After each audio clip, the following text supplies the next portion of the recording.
Marcus Everett, billionaire investor, strolled into First Liberty Bank in Detroit, his tailored suit catching the morning light, to withdraw $50 million for a community center. Carla Vance, the smug manager, sneered, calling him broke. Fanned out of place, her voice sharp with contempt. Customers chuckled as she rejected his request, citing an invalid ID. Marcus's jaw tightened. He stepped outside, dialed his broker, and bought the bank in minutes. He fired Carla, her face pale, with shock, but a chilling voicemail hissed, "You'll pay." A slur scratched on his Bentley's door promised a brutal fight. What would Marcus face next? Before we dive deeper, let us know where you're watching from. If you stand for justice, hit like and subscribe, because tomorrow's episode will blow you away with twists you won't see coming. Marcus Everett stepped into First Liberty Bank's executive suite, his polished shoes echoing on the marble floor, the weight of his new ownership settling like a crown. The Detroit skyline glittered through floor-to-ceiling windows, but the air was thick with hostility. Bank staff, loyal to the ousted Carla Vance, shot him glares sharp as broken glass. He called a meeting, determined to assert control, but when he logged into the system to review accounts, a red alert flashed. All his personal and corporate accounts were frozen, locked under a fraud investigation. His stomach churned as the screen mocked him, displaying a zero balance where billions should have been. A junior clerk, sweating under Marcus's stare, stammered that the order came from corporate, no further details. Marcus slammed his fist on the mahogany desk, the sound reverberating like a gunshot. He demanded answers, storming to the operations floor where tellers whispered behind their counters, their eyes darting to a corner office. There, a senior manager, Carla's protégé, smirked, claiming it was just protocol for suspicious activity. Marcus's pulse raced. He sensed a coordinated attack, a shadow of something bigger than one racist manager's grudge. He retreated to his temporary office, a sterile room still smelling of Carla's lavender perfume, and began digging through transaction logs. Hours ticked by, the city's hum fading into dusk, until he uncovered a pattern. Dozens of black-owned businesses had been denied loans over the past year, their applications marked as high risk despite flawless credit. A coffee shop owner, a mechanic, a daycare operator, all rejected with vague notes about insufficient collateral. Marcus's chest tightened, rage simmering as he saw his community's dreams crushed by invisible hands. He called a contact at a rival bank, who hinted at rumors of First Liberty's CEO Victor Langston, orchestrating a purge of black wealth to inflate profits. Before he could process this, a soft knock interrupted. A nervous whistleblower, a young black woman named Tasha, slipped him a USB drive, her hands trembling. It held emails from Victor to Carla, detailing a scheme to tank black businesses and redirect funds to elite clients. Marcus's eyes widened, the words blurring as he read Victor's cold directive. "Keep them out of our system. They don't belong." Tasha whispered that she'd been threatened to stay silent, her job on the line. Marcus promised her protection, his voice steady despite the storm in his mind. He prepared to go public, drafting a press release on his laptop, the cursor blinking like a heartbeat. But as he saved the file, the lights flickered, and a crash echoed from the lobby. Marcus bolted to the door, heart pounding, and found his office trashed, papers strewn like confetti, his laptop shattered on the floor, masked figures in black. Hoodies fled through a side exit, their boots thudding against the tile. Security cameras were disabled, and the USB was gone, ripped from its port. Marcus's breath hitched. This wasn't random vandalism. It was Victor's retaliation, swift and surgical. He called his security team, but the police arrived first, their flashlights cutting through the dark, their questions laced with suspicion. Why was he here so late? Had he provoked this? Their badges gleamed under the emergency lights, but their eyes held no trust. Marcus bit back his anger, knowing a wrong word could land him in cuffs. He drove home, the city's neon signs blurring through his windshield, his mind racing to salvage his plan. But trouble followed like a predator. On the freeway, a black SUV tailgated him, its headlights blinding in his rearview mirror. Marcus gripped the steering wheel, weaving through traffic, the SUV matching his every move. Horns blared as he swerved onto an exit. tires screeching, the chase spilling into a gritty industrial district. The SUV rammed his bumper, jolting him forward, and Marcus floored the gas, narrowly escaping through a maze of warehouses. His pulse thundered as he pulled into an alley, killing the engine, sweat beading on his brow.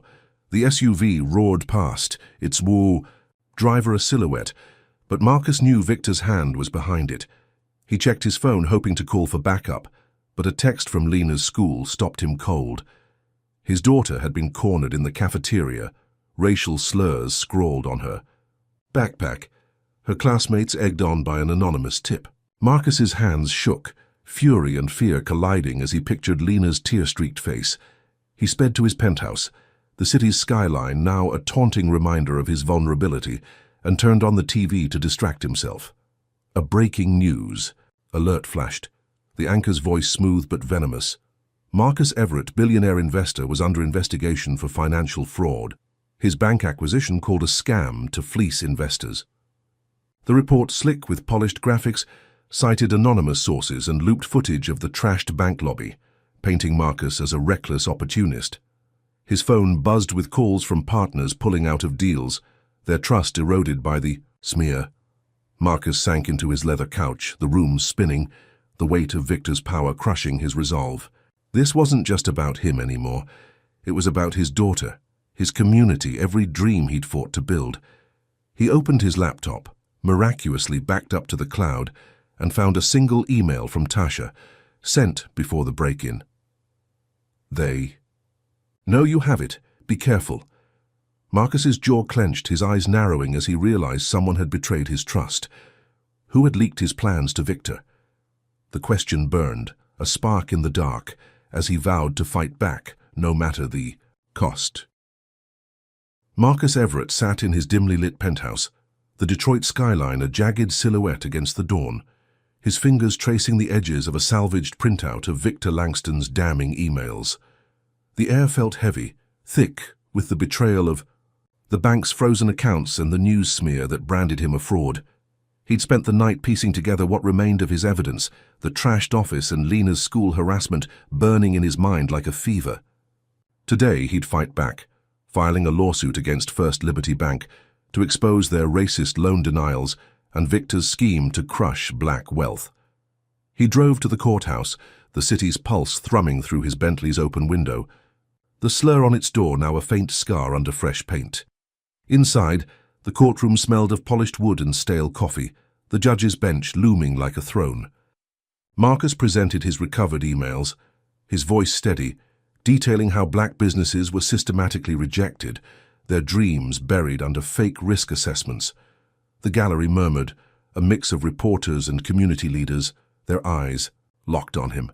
But Judge Harlan, a silver-haired man with Victor's campaign donor pin glinting on his lapel, cut Marcus off mid-sentence, his tone dripping with condescension. These accusations were delusions, he sneered, the emails inadmissible without original files. The gavel slammed, dismissing the case, and the room gasped. Marcus's chest tightened, rage coiling like a snake as he saw Victor's hand in the judge's smirk. He stormed out, the courthouse steps slick with morning dew, his phone buzzing with alerts. His investment accounts, worth billions, were now frozen citywide, flagged as suspicious by regulators tied to Victor. The news hit like a punch, his financial empire locked behind invisible bars. Marcus clenched his fists, the cold air biting his knuckles, and called. His broker, who confirmed the freeze was unprecedented, spanning banks across Detroit. Victor's reach was a noose, tightening with every move Marcus made. He needed allies fast and decided to rally black entrepreneurs for a press conference outside the bank, a public stand to expose the truth. He spent hours on calls, his voice hoarse, convincing barbers, bakers, and boutique owners to join him, their stories of rejected loans mirroring his findings. By noon, a crowd gathered on the bank's plaza, signs raised high, chanting for justice.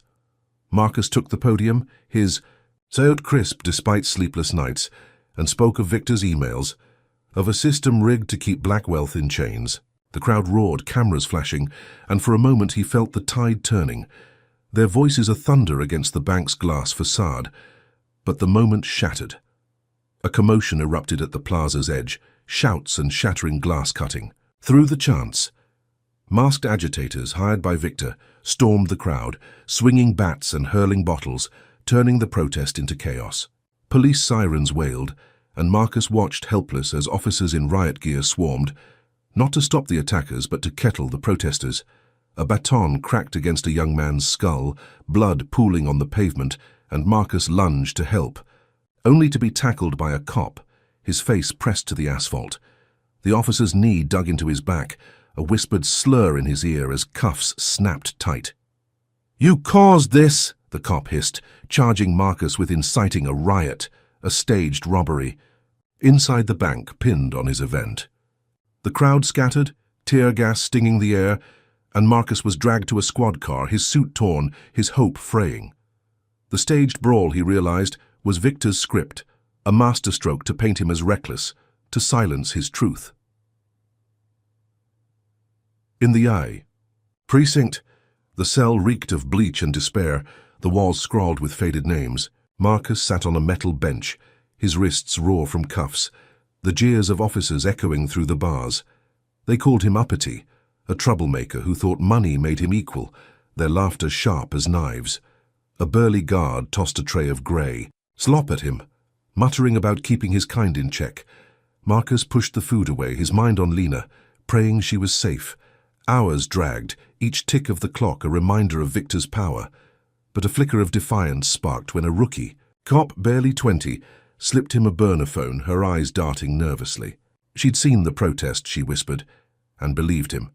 Marcus dialed his sister, Tiana, but the call dropped, the phone's signal jammed. A new alert buzzed. Lena's scholarship to an elite academy had been revoked, the board citing behavioral issues, a lie rooted in the slurs on her backpack. Marcus's heart sank, picturing her confusion, her dreams dimmed by Victor's vendetta. He paced the cell, the burner phone hidden in his sock, plotting his next move. But the precinct's lights flickered, and a group of inmates, bribed by Victor, cornered him in the shadows. Their fists flew, racial taunts lacing each blow, calling him a sellout who'd never belong. Marcus fought back, his knuckles bruising as he blocked a punch, but a shank grazed his arm, blood seeping through his sleeve. Guards watched, smirking, until the rookie intervened, pulling the attackers off. She bandaged his arm, whispering that Victor's men were everywhere, even here. Marcus nodded, his resolve hardening, but a final blow landed. His penthouse had been vandalized, hate symbols spray-painted across its walls, Tiana's screams echoing in a voicemail. The precinct's PA crackled, announcing his bail denied, another of Victor's strings pulled. Marcus sank to the floor, the weight of the fight crushing his chest, but a glint caught his eye. A tiny USB tucked in a crack by the bench left by an unseen ally. Its label read Langston's Ledger. Hope flickered, faint but alive, as he palmed it, his mind racing with possibilities. What's on this USB, and who risked everything to hide it here? If you're raging at the system's grip on Marcus, comment one below, hit like and subscribe to see justice claw its way back.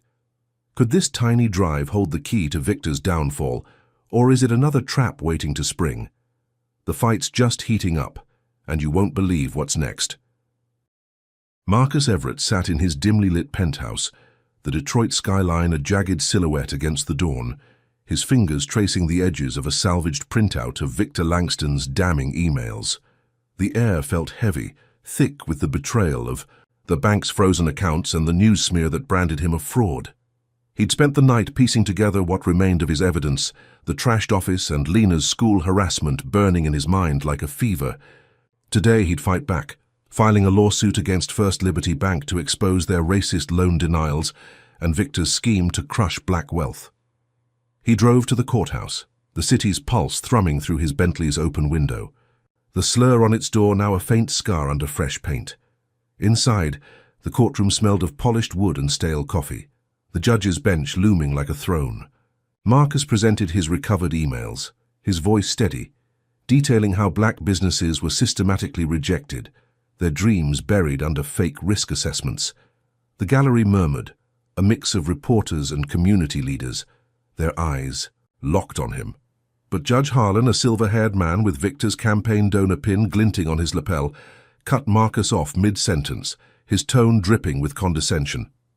These accusations were delusions, he sneered. The emails inadmissible without original files. The gavel slammed, dismissing the case, and the room gasped. Marcus's chest tightened, rage coiling like a snake as he saw Victor's hand in the judge's smirk. He stormed out, the courthouse steps slick with morning dew, his phone buzzing with alerts. His investment accounts, worth billions, were now frozen citywide, flagged as suspicious by regulators tied to Victor. The news hit like a punch, his financial empire locked behind invisible bars.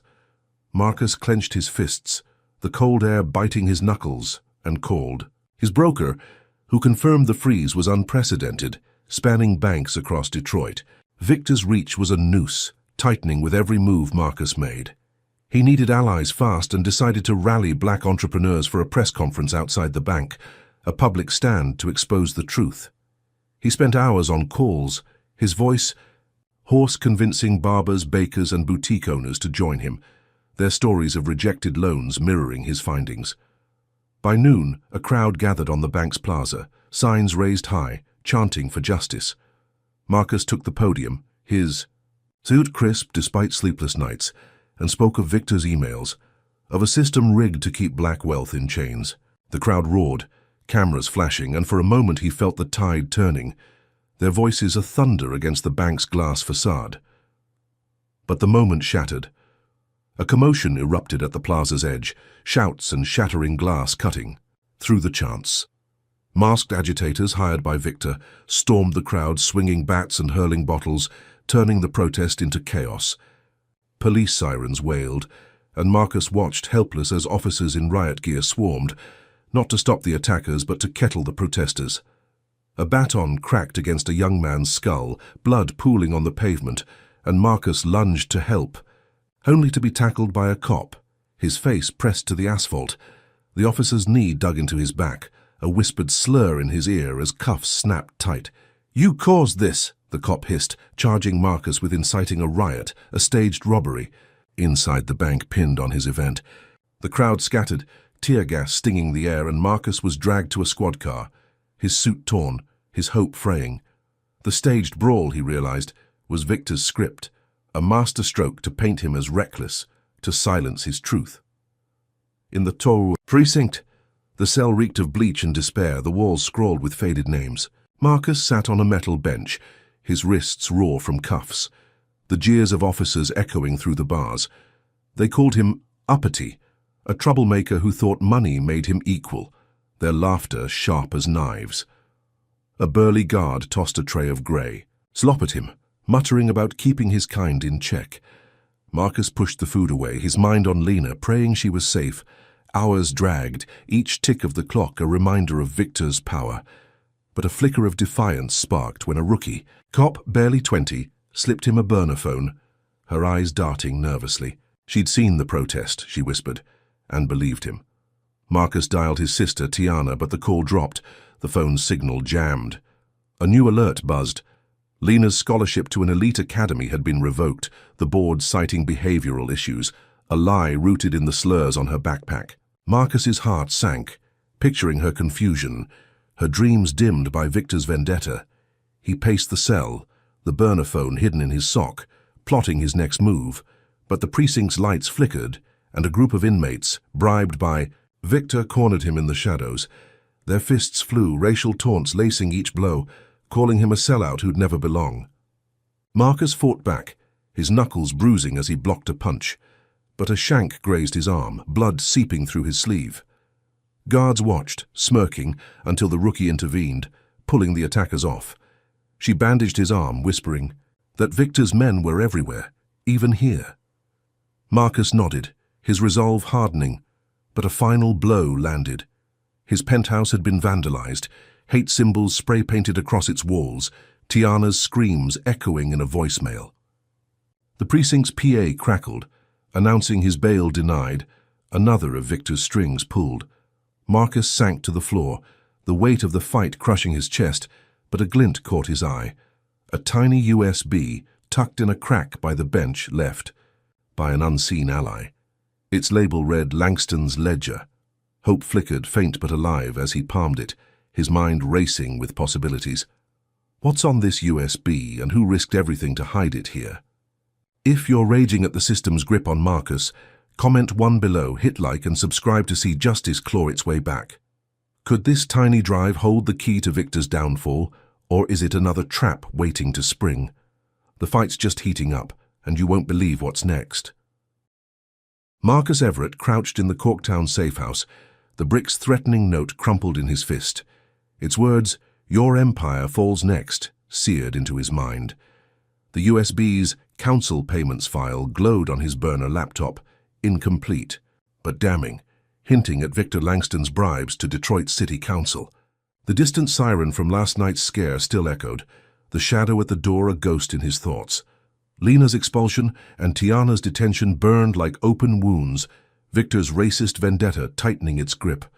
Marcus's empire once, billion strong, was frozen, his ownership of First Liberty Bank stripped, his penthouse a vandalized ruin. But the USB's partial truth sparked defiance. He couldn't reach Tasha, her line dead, but the council file demanded action. Marcus devised a plan, a city-wide boycott of First Liberty, a public stand to cripple Victor's profits and expose his corruption. He spent the dawn texting black entrepreneurs, his fingers raw, rallying them to withdraw funds and join a protest. By noon he stood on a makeshift stage in Grand Circus Park, the city's heart pulsing with honks and chatter, facing a sea of raised signs demanding justice. His voice boomed through a megaphone, detailing Victor's foreclosure scheme and council bribes. The crowd's cheers a tidal wave against the bank's distant towers. Barbers, chefs, and shop owners shared their stories, their loan denials a chorus of systemic racism. Marcus felt the ground shift, their unity a fleeting victory, the park's autumn leaves swirling like hope, but the tide turned viciously. Shouts erupted at the crowd's edge, and masked agitators, Victor's hired chaos, surged forward, swinging pipes and torching banners. Glass bottles shattered, screams piercing the air as the protest morphed into a riot.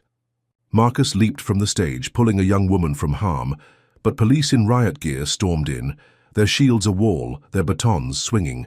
They ignored the agitators, targeting protesters, and Marcus's stomach dropped, recognizing Victor's script from the staged bank brawl. A tear gas canister hissed, stinging his eyes, and he coughed, shielding an elder. But an officer tackled him, cuffs biting his wrists, the cop's sneer laced with a slur, "Troublemaker." Charged with inciting violence, Marcus was shoved into a paddy wagon, the crowd's chants fading, the park a haze of smoke. The officer muttered about keeping his kind in line. The words a knife to Marcus's pride. He glimpsed a news van, its camera catching his arrest, Victor's narrative painting, him as the villain. In the county jail, the cell's damp walls reeked of mildew, the fluorescent buzz a relentless drone. Marcus sat on a splintered bench, his suit torn, the memory of Lena's expulsion and Tiana's bail haunting him. Guards patrolled, their boots echoing, tossing racial taunts like grenades. One spat, calling him a rich fool who'd never belong, his laughter echoing off the bars. Marcus clenched his jaw, his arms bandage itching from the precinct fight, and focused on Lena, praying she was safe. A burly inmate, eyes glinting with malice, approached, whispering that Victor paid for loyalty. He swung and Marcus ducked, the fist grazing his ear, but two more inmates joined, their slurs a vicious chant. They pinned him, a knee on his chest, and a guard watched, smirking, until a woman's shout broke the chaos. A guard named Officer Reyes, her badge gleaming, pulled the attackers off, her glare silencing them. She slipped Marcus a burner phone, her voice low, saying she'd seen the protest and believed in his fight. Marcus nodded, gratitude mixing with suspicion, but the phone screen showed a new alert. First Liberty had frozen community accounts, citing security risks, threatening evictions across black neighborhoods. His heart sank, Victor's reach a hydra, each blow spawning worse. He dialed Tiana, the line crackling, but she was still detained, her voice faint, urging him to save Lena. The call cut off, and Marcus's chest tightened, picturing his daughter. Alone, her dreams crushed by Victor's lies, a text from Lena's friend flashed, She'd been cornered by racist classmates, their taunts echoing the slurs on her backpack, the school doing nothing. Marcus's knuckles whitened, rage boiling. But another message hit. His lawyer had quit, coerced by Victor's threats, leaving him defenseless. The cell's shadows deepened, the weight of isolation crushing. But Reyes returned, her eyes darting. She whispered that Victor's men were watching, even here, and Marcus realized the jail's cameras had caught his every move. He checked. The burner phone finding a hidden app, its icon a red eye recording his calls. Victor knew his plans, every step a trap. Marcus smashed the phone, its plastic splintering, his breath ragged. The cell door clanged, and an inmate dropped a folded note, its edges worn. It read, "Check the vent." Marcus pried open the cell's rusted vent, his fingers scraping metal, and found a tiny camera, its lens glinting, wired to Victor's network. He crushed it, sparks flying, but a new fear gripped him. Victor was always watching. He sat, the note's ink smudging his palm, the camera's wreckage a small victory, but the community's frozen accounts loomed, evictions a ticking clock. Marcus's mind raced, plotting a way out, the boycott's momentum his only weapon. But the cell's silence was broken by a guard's shout, announcing a transfer to solitary, another of Victor's moves to break him. Marcus stood, his resolve a flickering flame, knowing the fight was far from over. What was Victor planning, and how deep did his eyes reach? If you're furious at Victor's chokehold on Marcus's community, comment one below, hit like, and subscribe to see this battle unfold. Can Marcus turn the tide? Or is the camera just the start of Victor's surveillance web? The stakes are skyrocketing, and the next twist will leave you speechless. Marcus Everett slipped through the jail's service exit, the crushed camera's spark still vivid in his mind, its red-eye lens a testament to Victor Langston's surveillance. The Detroit night was thick with mist, the city's pulse a distant hum as he evaded the solitary transfer order, Officer Reyes's warning about Victor's reach echoing. Lena's harassment, Tiana's detention, and the frozen community accounts weighed like anchors, Victor's racist conspiracy strangling his world. A fugitive now, Marcus ditched his torn suit for a hoodie, blending into the shadows of a back alley. He contacted Jamal, a hacker from his community center project, who ran a collective exposing corporate fraud. Jamal's voice crackled through. A burner phone, directing Marcus to a warehouse in Eastern Market, its rusted gates creaking under moonlight. Inside, the collective's lair buzzed with monitors and murmured plans, a dozen coders dissecting bank records. Jamal, wiry and intense, handed Marcus a laptop, revealing First Liberty's ties to a private equity firm profiting from black neighborhood foreclosures.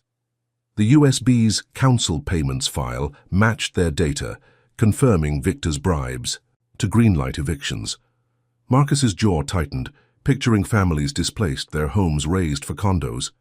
The collective agreed to help, their screens glowing with hacked emails, one detailing Victor's order to cleanse Detroit's black districts. Marcus devised a plan. Infiltrate a gala at Victor's downtown tower, where the equity firm's board would meet, to steal Victor's laptop. Rumored to hold the firm's full ledger, he spent hours prepping, the warehouse's stale air heavy with coffee and solder, memorizing floor plans and security codes Jamal's team cracked.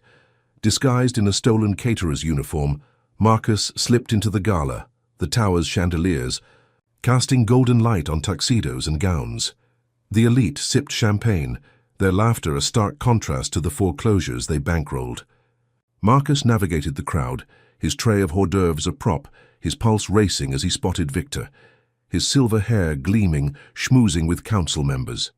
The laptop sat on a podium, its screen locked, and Marcus edged closer, swapping a USB drive to bypass the password. But a security guard's eyes locked onto him, his radio crackling with suspicion. Marcus's breath hitched, the room's opulence fading as the guard approached, his hand on a taser. Marcus bolted, tray clattering, and sprinted through a service corridor, the laptop tucked under his arm. Alarms blared and guards gave chase, their shouts echoing off marble walls. He reached the roof, the city's skyline a dizzying sprawl, and slid down a fire escape, the laptop's weight bruising his ribs. A guard's bullet grazed the railing, sparks flying, but Marcus leaped to an adjacent building, landing hard, his ankle twisting. He vanished into an alley, the gala's chaos fading, the laptop secure but his heart pounding with the cost. He limped back to the warehouse, the dawn's grey light seeping through shattered windows, only to find the collective's lair in ruins. Monitors were smashed, servers gutted, and Jamal's team was gone, arrested in a SWAT raid orchestrated by Victor. Marcus's stomach dropped, the laptop's data his only gain, but the loss of allies cut deep. He powered it up, finding the ledger, a goldmine of foreclosure deals, but a news alert flashed. Victor had leaked his location to a racist militia, branding him a fugitive hacker. Sirens wailed nearby and Marcus fled, the warehouse's shadows swallowing his footsteps. He reached a derelict factory, its rusted beams groaning, and hid in a storage room, the laptop's glow his only light. But the militia arrived. There, trucks rumbling, their voices thick with slurs as they combed the factory. Marcus barricaded the door, his breath shallow, and faced them in a standoff, their flashlights slicing the dark. He brandished a pipe, striking one attacker, but their numbers overwhelmed him. A lucky dodge let him slip through a vent, crawling to safety, the militia's curses fading. His phone buzzed with a new blow. Lena's college fund, painstakingly built, was drained by a bank error Victor's doing. The statement marked insufficient funds. Marcus's fists clenched, rage boiling. His daughter's future stolen. He checked the laptop, desperate for leverage, and found an encrypted email, its sender anonymous, hinting at a traitor in his circle. "Trust no one," it read, listing. A meeting with a council member Marcus had rallied. His mind reeled, the collective's raid and militia attack clicking into place. Someone close had sold him out. He called Tiana, still detained, her voice a whisper through static, urging him to protect Lena. The factory's silence was oppressive, broken by a creak outside, a shadow moving. Marcus pocketed the laptop, his ankle throbbing, and slipped. Into the night, the emails warning a knife in his trust. The city's fog cloaked him, but Victor's eyes were everywhere, the traitor's identity a ticking bomb. Who had betrayed him, and what would they cost him next? The questions seared.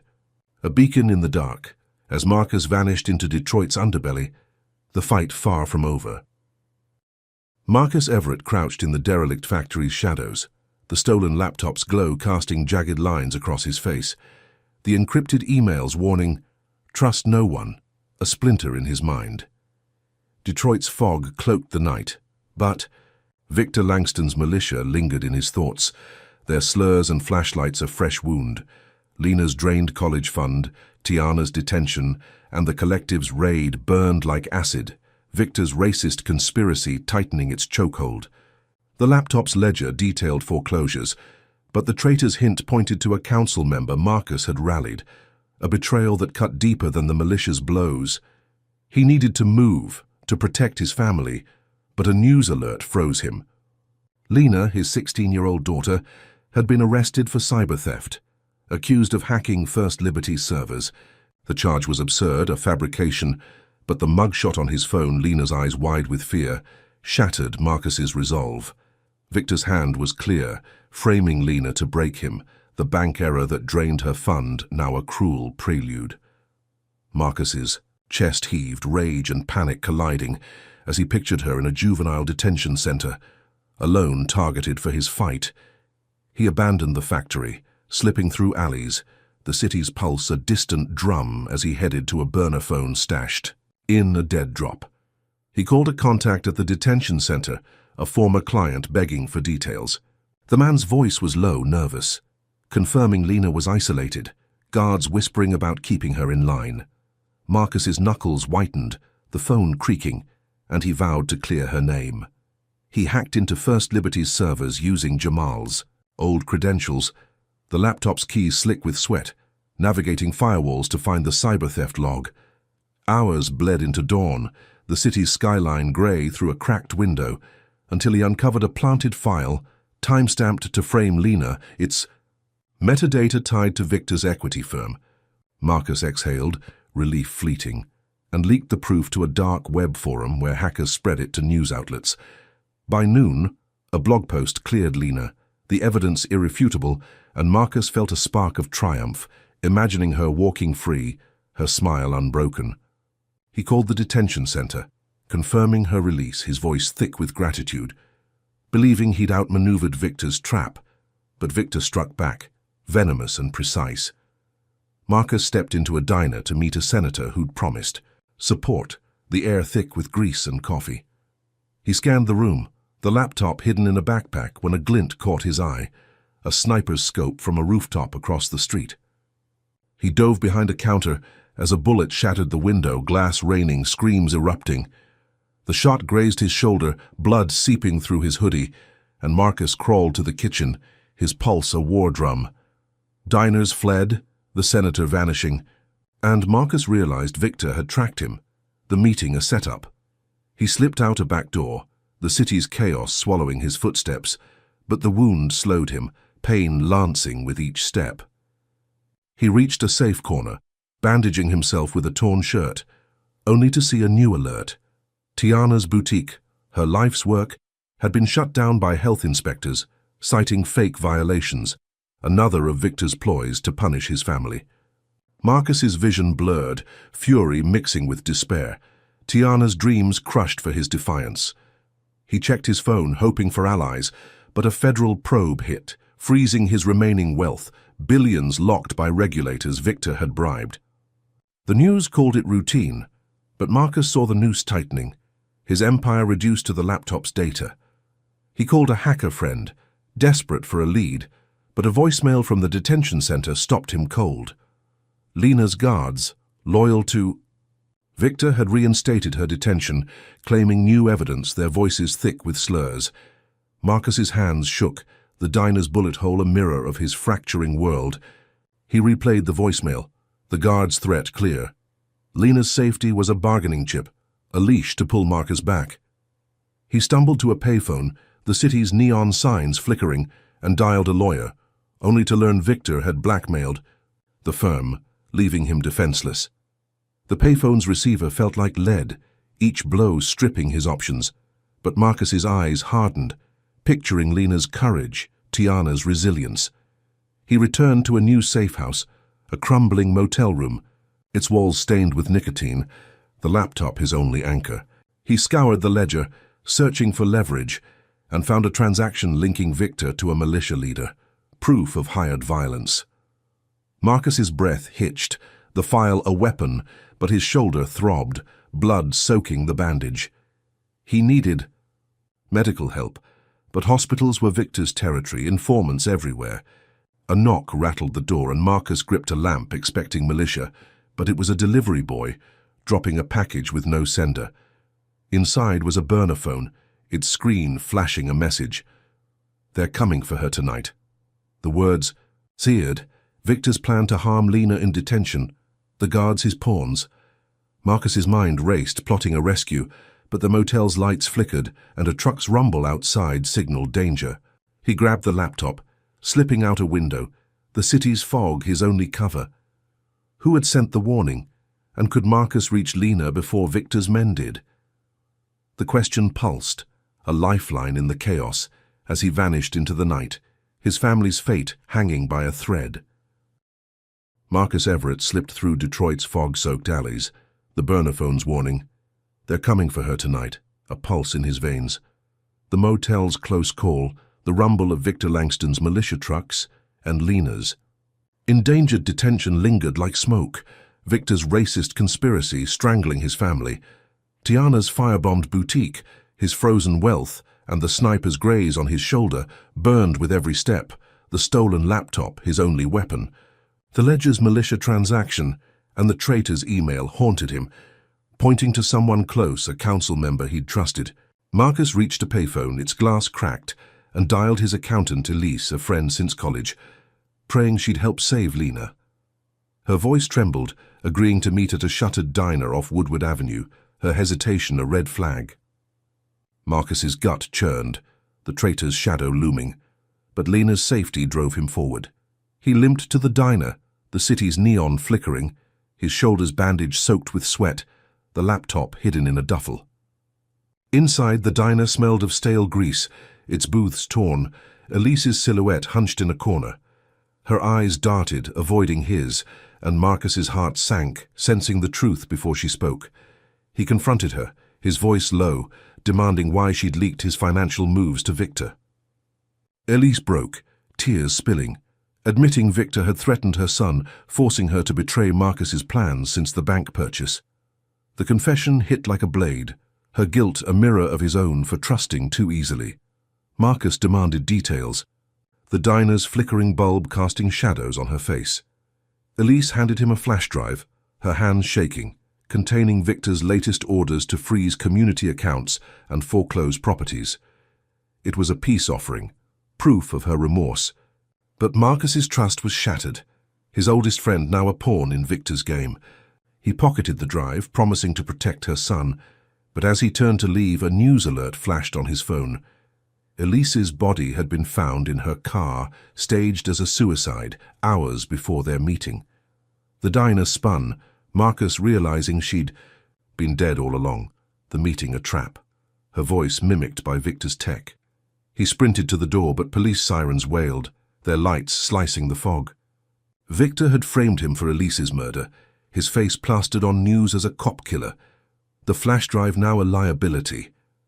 Marcus fled through a back alley, the city's pulse a war drum, his duffel snagging on barbed wire. He reached a storm drain, hiding as cop cars roared past, their radios buzzing with his description.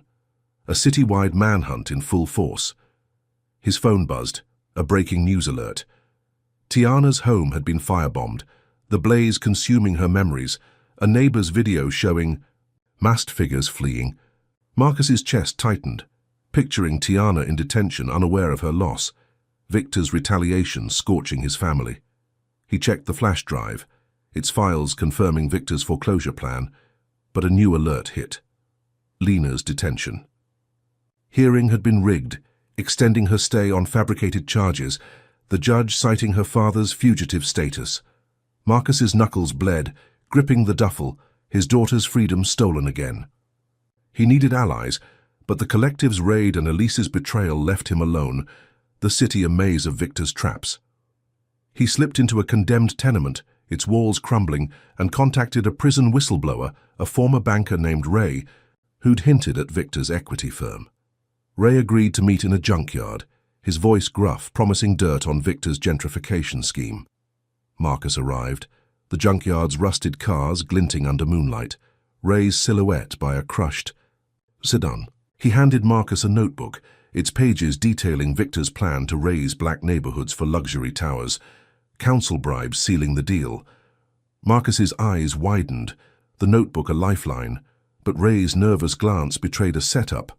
A gunshot rang out and Ray collapsed, blood pooling, a sniper's bullet through his chest.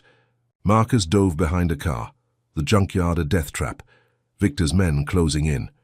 He sprinted through twisted metal, bullets pinging, his shoulders screaming with pain. A militia thug tackled him, slurs spitting from his lips, but Marcus kneed his groin breaking free. He reached a fence, climbing over, thorns tearing his skin, and vanished into a sewer, the notebook clutched tight.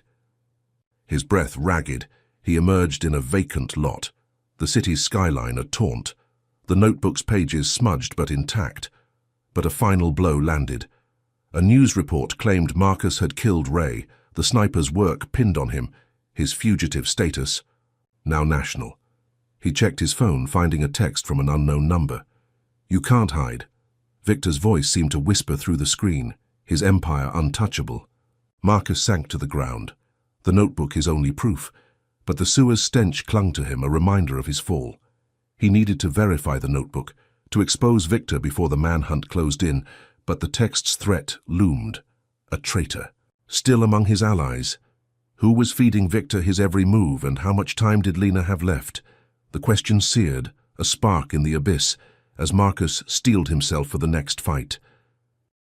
Marcus Everett huddled in a vacant lot, the notebook's smudged pages clutched tight, their gentrification secrets a faint hope against Victor Langston's manhunt. Detroit's skyline loomed, its lights taunting, the sewer's stench clinging to his torn hoodie. Lena's rigged detention, Tiana's firebombed home, and Elise's staged murder burned like open wounds, Victor's racist conspiracy crushing his family. The malicious slurs, the sniper's graze, and the anonymous text, "You can't hide," pulsed in his mind, a traitor's shadow darkening every step. Framed as a cop killer, Marcus was a national fugitive, his wealth frozen, his allies dwindling. But the notebook, Ray's dying gift, detailed Victor's plan to raise black neighborhoods for luxury towers, council bribes sealing the deal. Marcus needed to go public, to turn the tide before Victor's men reached Lena. He slipped into a derelict library, its shelves warped, and used a hacked hotspot to contact Sarah Klein, the journalist who'd betrayed him with a retracted article. Her voice was wary, but guilt drove her to agree. She'd helped live-stream the notebook's truth to millions. Marcus spent hours scanning pages, his shoulders bandaged, itching, the library's dust tickling his throat.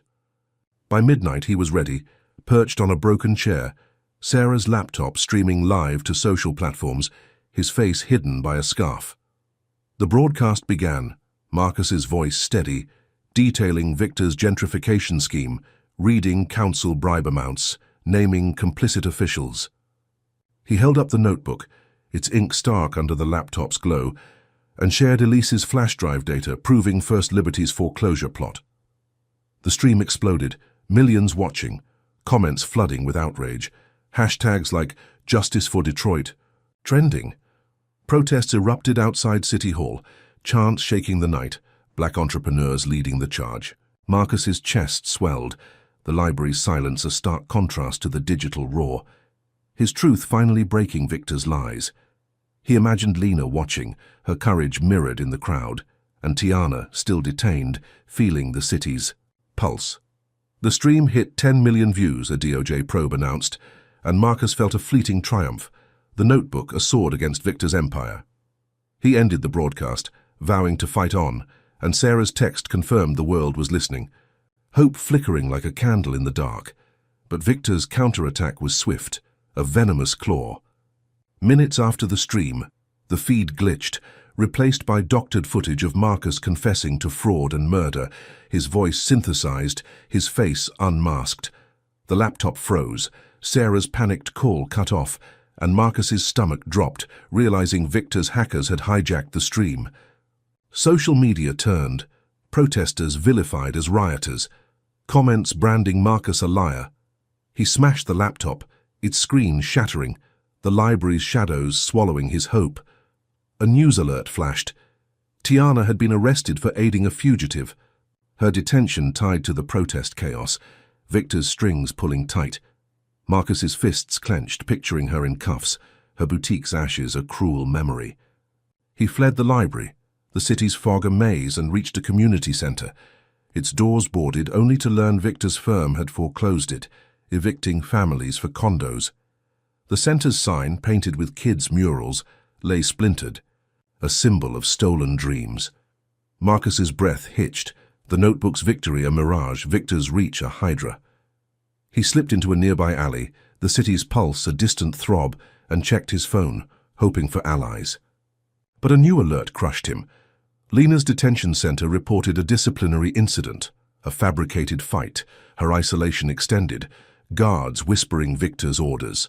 Marcus's vision blurred, rage boiling, his daughter's spirit targeted for his defiance. He needed to move, but footsteps echoed, and vigilantes, spurred by the doctored stream, cornered him. Their slurs cut deep, calling him a traitor to his race, their fists swinging. Marcus fought back, his shoulder screaming, and dodged a knife, sprinting through the alley. He dove into a sewer grate, the stench choking, and crawled to safety. His clothes soaked, the notebook miraculously dry. The vigilantes' shouts faded, but Marcus's phone buzzed with a federal warrant. He was now a domestic terrorist, the DOJ probe flipped against him. He sank against the sewer wall, the notebook's pages crinkling, his family's fate a tightening noose. Victor's hackers had turned his triumph into a trap, the city's anger now his enemy. Marcus checked the notebook, desperate for leverage, and found a scribbled note from Ray, hinting at a council member's ledger hidden in Victor's tower. It was a long shot, but the only path left. He needed to regroup, to find the traitor fueling Victor's moves, but the sewer's drip was A countdown, Lena's safety slipping away. He climbed out, the city's dawn grey, and slipped into a homeless camp, its fires flickering, blending with its shadows. A burner phone in his pocket buzzed, an unknown number texting, "They know your next move." Marcus's heart raced. The traitor closer than ever, Victor's eyes unblinking. He needed to act, but the city was a minefield, every ally a potential snake. Who was the traitor, and could Marcus reach the ledger before Victor's trap snapped shut? If you're seething at Victor's ruthless grip on Marcus's fight, comment one below, hit like, and subscribe to see justice claw back. Can Marcus outsmart a city turned against him? Or is the traitor's knife already at his throat? The battle's escalating, and the next move will leave you stunned. Marcus Everett crouched in the homeless camp, the flickering fires casting shadows on his bloodied hoodie, the notebook's scribbled note from Ray pulsing in his mind. A council member's ledger, hidden in Victor Langston's tower. Detroit's dawn was a grey smear, the city's pulse a distant throb, drowned by the terrorist label branding him a national fugitive. Lena's fabricated detention incident, Tiana's arrest, and the vigilantes' slurs in the sewer gnawed at his soul. Victor's racist conspiracy, a vice around his family. The doctored livestream, foreclosed community center, and Elise's murder frame-up left Marcus isolated, the notebook his only weapon.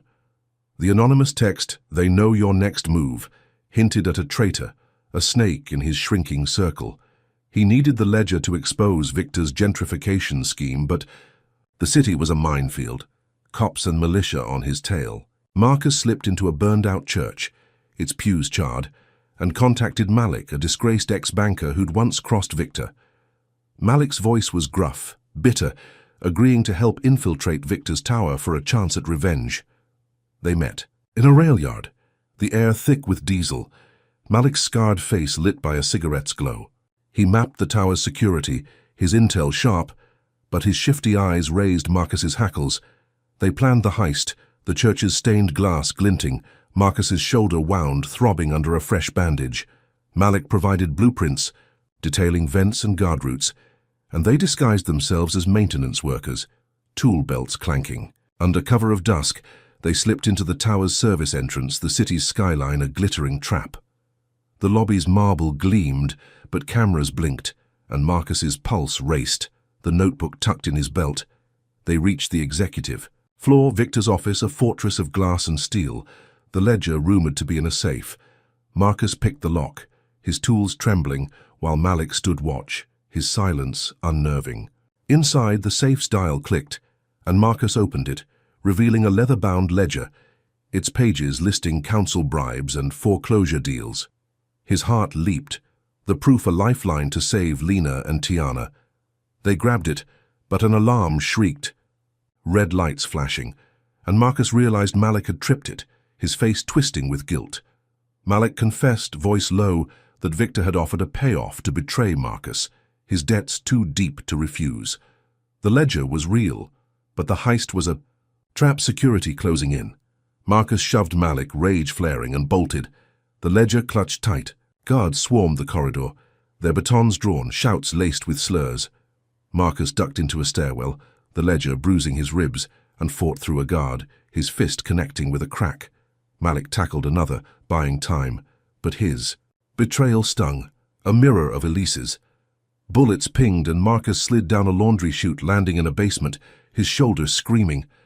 He sprinted through steam-filled tunnels, guards' radios crackling, and emerged in an alley, the city's fog his shield. But Malik was caught, his screams echoing, a pawn in Victor's game. Marcus checked the ledger, its pages intact, but one missing, torn out in the chaos, a critical bribe list gone. His phone buzzed, a news alert. The DOJ had dropped its probe into First Liberty, Victor's bribes sealing their silence, the livestream's truth buried. Marcus's chest tightened, the ledger's victory tainted, Victor's reach a hydra. He slipped into a pawn shop, its neon sign buzzing, seeking a burner phone, but a new alert hit. Tiana's arrest had sparked a riot, protesters clashing with police outside City Hall, Victor's agitators fanning the flames. Marcus's vision blurred, picturing Tiana in cuffs, her boutique's ashes a ghost. He needed to move, but a shot rang out, shattering the pawn shop's window, glass raining. Marcus dove behind a counter, his shoulder bleeding anew, and saw a militia sniper on a rooftop, Victor's orders clear. He crawled to a back exit, the ledger slipping, and sprinted through a market, vendors shouting, the sniper's laser dancing on his back. A stall's awning collapsed, buying him seconds, and he dove into a crowd blending with shoppers, the bullet missing by inches. His breath ragged, he reached a storm drain, hiding, the ledger's weight his only anchor. But a final blow landed. A news report claimed Marcus had orchestrated the riot, his terrorist label cemented, the city's anger now a weapon against him. He checked the ledger, finding a council member's name, Councilwoman Hayes, linked to the missing page, a potential ally or traitor. Marcus slipped into a subway tunnel, its damp walls echoing, the city's chaos a distant roar. He needed to verify the ledger to find Hayes, but the sniper's shot and riot's fallout left him cornered. His phone buzzed, a text from an unknown number. She's not safe. Lena's face flashed, her detention a ticking bomb. Victor's guards closing in, Marcus's fists clenched, the ledger's pages crinkling, his family's fate a tightening noose. He needed to act, but the traitor's shadow and Victor's militia were steps ahead. Who was Councilwoman Hayes, and what did the missing page hide? The question burned, a flare in the dark, as Marcus moved deeper into the tunnel, the fight a razor's edge. Marcus Everett emerged from the subway tunnel, the ledger's weight a bruise against his ribs. Councilwoman Hayes's name a flickering hope in the fog of betrayal. Detroit's morning was a cold slap, the city's pulse drowned by sirens, his terrorist label a noose tightening with every step. Lena's detention, Tiana's riot-sparked arrest, and Malik's treachery burned like shrapnel, Victor Langston's racist conspiracy crushing his world. The sniper's graze, the foreclosed community center, and the doctored livestream left Marcus a ghost, hunted by cops and militia. The ledger's missing page gnawed at him, its secrets tied to Hayes, ally or traitor. He needed to strike, to expose Victor before Lena's guards acted on their threats. Marcus slipped into a derelict warehouse, its rusted beams groaning, and studied the ledger. Its bribe lists a map of Victor's corruption. A shareholders' meeting at First Liberty's tower loomed, a chance to turn Victor's investors against him. Marcus hacked a burner phone using Jamal's old codes and contacted Sarah Klein, the journalist, now hiding after the livestream hack. Her voice trembled, but she agreed to smuggle him into the meeting, guilt driving her to atone. Marcus spent hours planning, the warehouse's damp air stinging his shoulder wound, the ledger's pages his only light. Disguised in a janitor's uniform, Marcus slipped into the tower at dusk, Sarah's press pass bypassing security, the city's skyline, a glittering cage. The meeting room buzzed, shareholders in tailored suits sipping coffee, Victor's portrait looming on a screen. Marcus hid in a service closet, the ledger tucked in his belt, and waited for Sarah's signal. She introduced a surprise agenda. Item, her voice steady, and Marcus burst in, holding up the ledger, his words a thunderclap. He detailed Victor's bribes, naming council members, linking foreclosures to black neighborhood destruction. The room erupted, shareholders shouting, stocks plummeting on live feeds, Victor's empire cracking. Marcus's chest swelled, the ledger a sword, imagining Lena and Tiana free, the city's anger turning on Victor. Investors demanded audits, phones buzzing with sell orders, and Sarah streamed it live, millions watching, the truth cutting through Victor's lies. For a moment, Marcus felt invincible. The warehouse's despair a distant memory, his fight clawing back ground, but Victor's retaliation was a guillotine. A shrill alarm pierced the room, and acrid smoke billowed, a staged gas leak triggered by Victor's tech. Shareholders choked, fleeing, and security swarmed, their batons drawn, accusing Marcus of sabotage. The livestream cut, replaced by footage framing him as the attacker, Victor's hackers rewriting the narrative. Marcus sprinted to a stairwell, the ledger slipping, smoke stinging his eyes. Guards cornered him, their slurs venomous, calling him a terrorist who'd never belong. He fought, elbowing a guard, but a taser grazed his side, pain searing. Sarah screamed, pulling him into a maintenance shaft, her press pass lost in the chaos. They crawled through ducts, the tower a labyrinth, and reached a parking garage. Its concrete damp, the city's chaos a distant roar. Marcus's breath ragged, he checked his phone. Victor had paid off his last allies, Sarah's news outlet shut down, her career ruined. Her eyes welled, guilt raw, and Marcus's heart sank, his allies gone, the Ledger's triumph a trap. A red dot danced on his chest, a sniper's laser from a rooftop, and Marcus dove behind a car, the bullet cracking concrete. Sarah screamed, scrambling, but the sniper fired again, missing by inches. Victor's orders clear. Marcus dragged her to a van, its keys in the ignition, and sped into the night, the laser fading, his shoulder wound, bleeding anew. He checked the ledger, its pages creased. Councilwoman Hayes' name circled, a lead he couldn't pursue. A news alert flashed. Lena's detention center was on lockdown, a fabricated riot blamed on her, guards whispering Victor's threats. Marcus's fists clenched, picturing her fear, her spirit crushed. Another alert hit. His wealth, once billions, was seized by a federal order, Victor's bribes locking it away, his empire dust. Tiana's trial loomed, trumped-up charges piling, and Marcus's vision blurred, rage and despair colliding. The van's engine sputtered, the city's fog a shroud, and Sarah whispered an apology, her betrayal a ghost between them. Marcus ditched the van in a scrapyard, its rusted hulks a graveyard, and checked the ledger, desperate for leverage. A scrawled note from Ray mentioned a council vote, Hayes at its center, tied to the missing page. He needed to find her, but the sniper's shot and lockdown left him cornered, Lena's time running out. He slipped into a drainage ditch, the city's, pulse a distant throb, and used a burner phone to ping Hayes' office, her voicemail a cryptic promise to meet. But a text buzzed, "They're watching." Victor's eyes were everywhere, the traitor's shadow a blade. Marcus's shoulder throbbed, the ledger's weight his only anchor, his family's fate a tightening vice. Who was Hayes, and what? Trapper waited at the vote. The question seared, a spark in the dark as Marcus moved deeper into the city's underbelly, the fight a razor's edge. Marcus Everett slipped through the drainage ditch. The ledger's creased pages a lifeline in his trembling hands, Councilwoman Hayes' cryptic voicemail a faint hope in Detroit's suffocating fog. The city's pulse was a distant roar, drowned by the sniper's echo, Lena's detention lockdown and Tiana's rigged trial, Victor Langston's racist conspiracy a guillotine over his family. The shareholders' meeting gas leak, his seized wealth and Malik's betrayal left Marcus a hunted shadow. The terrorist label a brand on his skin. The ledger's bribe lists pointed to a council vote, Hayes at its heart. But the anonymous text, "They're watching," warned of a traitor's blade. Marcus needed to end Victor's reign, to save Lena before her guards acted. He reached a derelict barbershop, its mirrors cracked, and used a burner phone to hack Victor's email, finding a hidden audio file.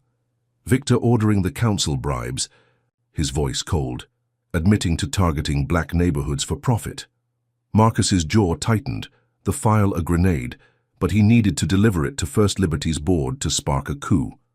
He contacted Sarah Klein, now underground, her voice raw with guilt. She agreed to smuggle him into a board meeting, her last shot at redemption. Marcus spent hours in the barbershop, its faded photos a reminder of his community, preparing to crash the boardroom, the ledger and audio his weapons. Disguised as a courier, Marcus slipped into First Liberty's tower at dawn, the city's skyline a steel trap, Sarah's forged badge bypassing security. The boardroom smelled of leather and power, executives in tailored suits debating profits. Victor's absence a calculated move. Marcus burst in, holding up the ledger, his voice a thunderclap, detailing bribes and foreclosures, playing the audio, file Victor's confession echoing. The board erupted, executives shouting, some loyal to Victor, others shaken, stocks plummeting on live feeds. Marcus named Hayes, her vote pivotal, and revealed the gentrification plan, linking it to Lena's detention and Tiana's arrest. The room split, half demanding Victor's ouster, and Sarah streamed it live, millions watching, protests swelling outside. Marcus's chest swelled, the audio a sword, imagining Lena free, Tiana's trial overturned.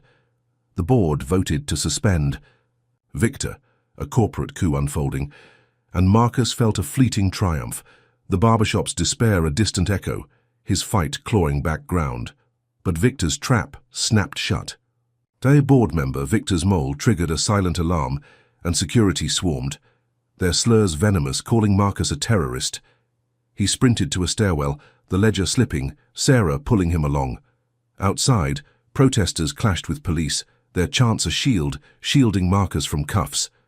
The crowd, black entrepreneurs and families, formed a human chain, their raised fists a wall against batons inspired by the livestream.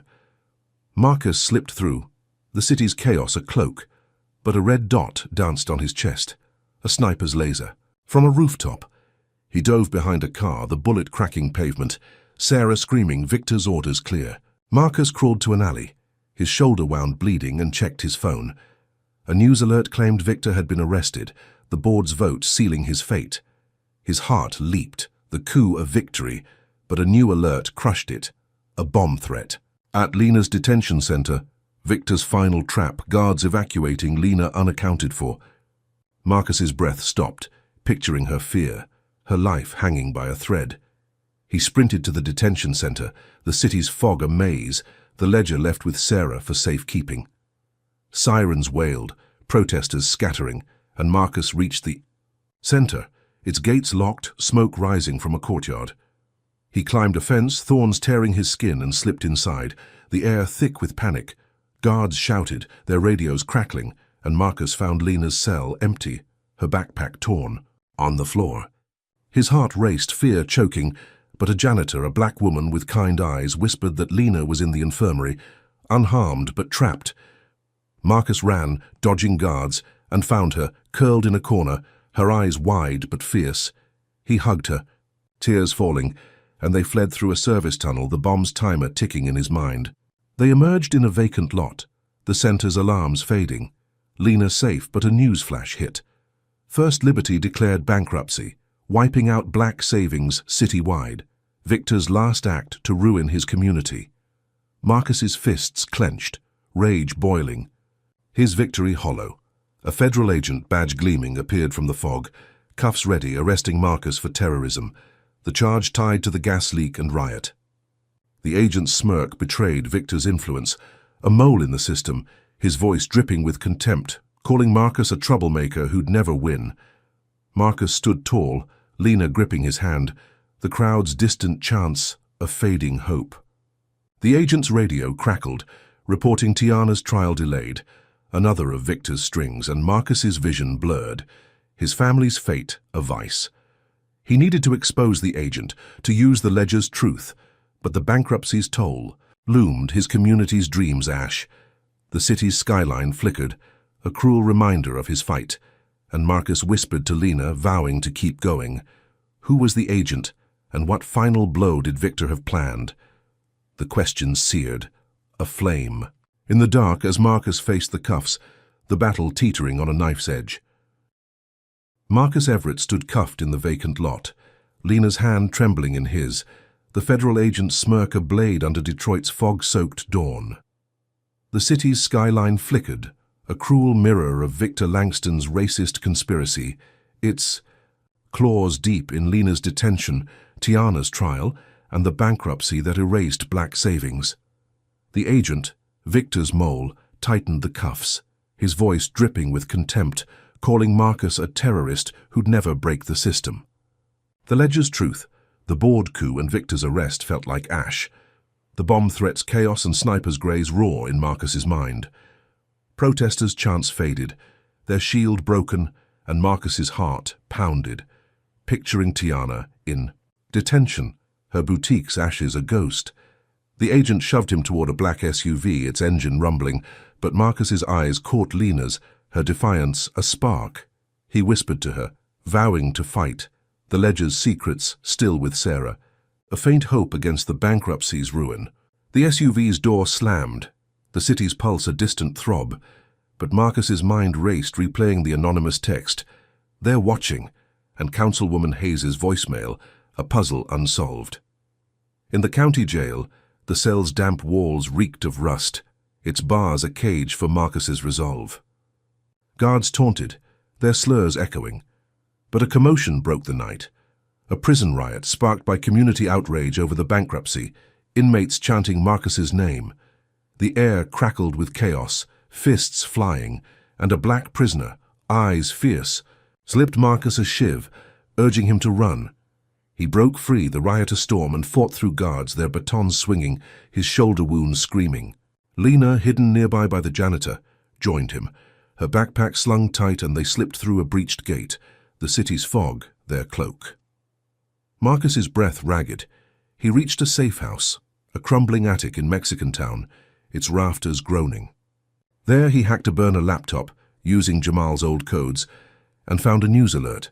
The agent was Victor's mole, linked to a national banking cartel orchestrating the bankruptcy to seize black assets. Marcus's jaw tightened. The cartel, a hydra, Victor's arrest a mere distraction.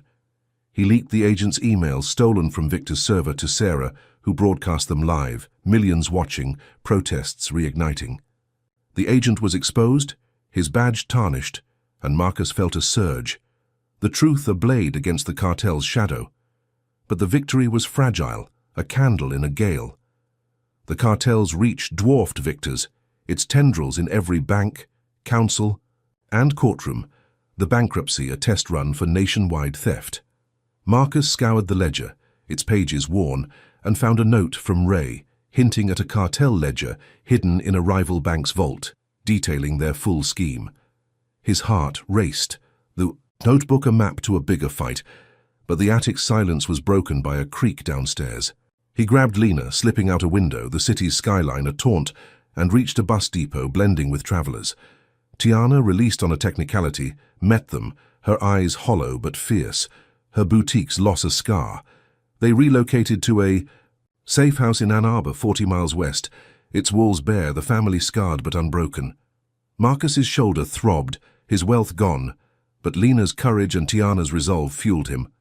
He vowed to find the cartel ledger, to expose the system's rot, but a package arrived, no sender, its weight heavy. Inside was a flash drive labeled Second Liberty, detailing another bank's racist loan denials, a mirror of First Liberty's crimes, urging Marcus to fight on. He plugged it in, the attic's dim bulb flickering and the files unfolded, emails, ledgers and audio of cartel executives plotting to tank black wealth, names he recognized from Victor's circle. Marcus's breath hitched, the drive a grenade, its truth a call to arms. He sent it to Sarah, her broadcast sparking new protests, but the files named Councilwoman Hayes not as a traitor, but a whistleblower, silenced by Victor's threats, her voicemail, a plea for help. Marcus's chest tightened, guilt flaring. For doubting her, her vote a stand against the cartel. He planned to find her, to amplify her truth, but the safe house's window rattled, a shadow moving outside, its silhouette chillingly familiar. Marcus froze, the drive in his hand, realizing the cartel's eyes were closer than ever, the anonymous sender a potential trap. He gripped Lena and Tiana, their eyes locked on his, and slipped into the night, Ann Arbor's quiet, a deceptive veil. The city's skyline faded. Detroit's scars a distant ache, but Marcus's resolve burned. The flash drive a beacon, his family's defiance a shield. He stood on a hill, the flash drive heavy, staring at Detroit's distant glow, its towers, a symbol of the cartel's grip. The fight was bigger now, a war against a system that thrived on his community's pain, Victor a pawn in a larger game. Marcus's shoulder ached, his wealth dust, but Lena's hand in his, Tiana's nod, gave him strength. The shadow's presence lingered, a watcher in the dark, and Marcus knew the cartel was steps ahead, their ledger his next target. The flash drive's truth was a spark, but the shadow's threat was a storm, his family's safety a fleeting hope. Who sent the drive, and what watched from the shadows? The questions seared, a flame in the abyss, as Marcus led his family deeper into the fight, the battle far from over. The Weight of Wealth unveils the brutal reality of systemic racism. showing how power structures weaponize prejudice to dismantle black prosperity. Marcus Everett's journey, from a billionaire humiliated by a racist bank manager to a fugitive, exposing a banking cartel, teaches resilience against relentless oppression. His fight against Victor Langston's conspiracy, which targeted black neighborhoods through foreclosures and bribes, reveals that wealth alone cannot shield against racism's pervasive reach. Each false victory, buying the bank, leaking evidence, rallying protests, met with vicious counterattacks, underscores the lesson that systemic change demands unyielding courage and collective action. Marcus's sacrifices, protecting Lena and Tiana amidst betrayal and violence, highlight the personal toll of battling injustice, yet his defiance inspires hope. The cartel's persistence, even after Victor's arrest, exposes the depth of institutionalized racism, urging us to question who truly holds power in our systems. The final twist, revealing Councilwoman Hayes as a silenced whistleblower, teaches that allies can hide in unexpected places, but trust is a fragile weapon. Marcus's resolve to continue, flash drive in hand, shows that the fight against racism is ongoing, requiring vigilance beyond one victory. This story challenges us to confront complicity, amplify marginalized voices, and build communities that resist oppression. What will you do to challenge systemic racism in your world? Comment one below, hit like, subscribe, and share to spread this truth. Thank you for joining Marcus's fight. May you find strength to stand for justice.